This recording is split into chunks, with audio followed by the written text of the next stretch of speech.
Hi everyone, this is my yet another Ukrainian news media review. The article's header says, "Let the justice commence." An advisor of the Inner Affairs Minister of Ukraine, Anton Gerashchenko, announced the launch of the so-called terrorist recognition system. What is this? It's an application for your smartphone that allows you to take the picture of a person and quickly search that person in the database of alleged terrorists and enemies of Ukraine. What kind of database is that? Well, it's a website that's also co-headed by Anton Gerashchenko. It's called Mirotvorets, or a peacemaker in English. Basically, it's a website that illegally publishes the personal data of people that are considered enemies of Ukraine. There's a lot of oppositional social activists and journalists there too, even some Western ones. There was even a scandal when the personal data of several European journalists were published only because they visited the conflict zone in Donbass.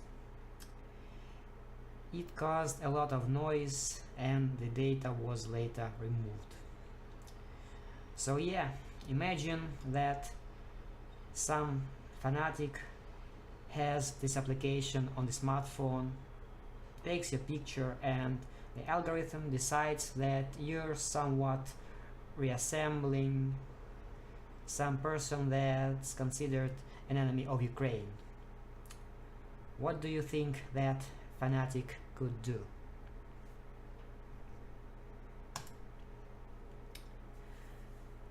The Security Service of Ukraine has expelled yet another Ukrainian journalist.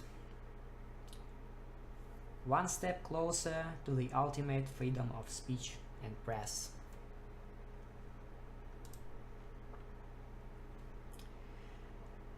An unknown person has thrown a grenade into the house of a poultry farm owner in Kharkov region. Another grenade.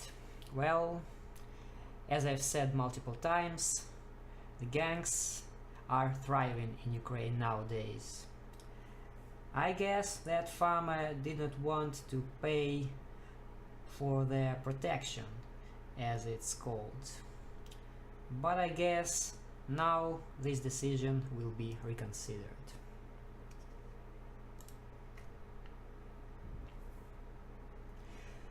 This is an article about some Ukrainian pupils that had won the competition in Russian language and were awarded with a free travel to St. Petersburg. But a member of the Ukrainian parliament and also the head of the Ukrainian Committee of Culture and Spirituality, yeah, I know, pretty weird name, Mykola Kняжицький, says that this situation should be investigated by the Security Service of Ukraine.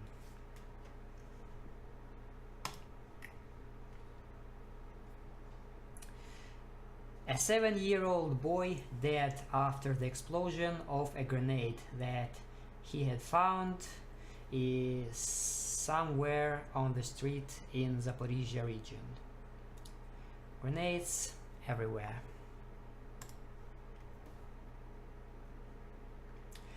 A member of a Ukrainian music band was bitten by a dog, and when he came to a hospital in Kiev to ask for medical help, for an anti-rabies virus vaccine in particular, he was told that there is no such vaccine in Ukraine now. None of it was bought for the healthcare system of Ukraine.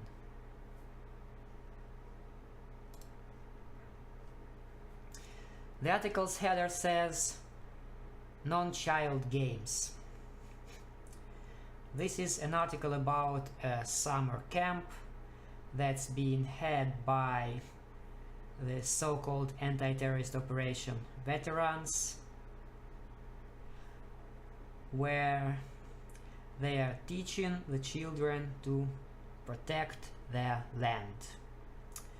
So the children are basically being militarized, and also there's some ideological brainwashing too. So I bet when those children grow up, some of them will want to kill any and every Russian they meet. Well, that's all for now. Till the next time.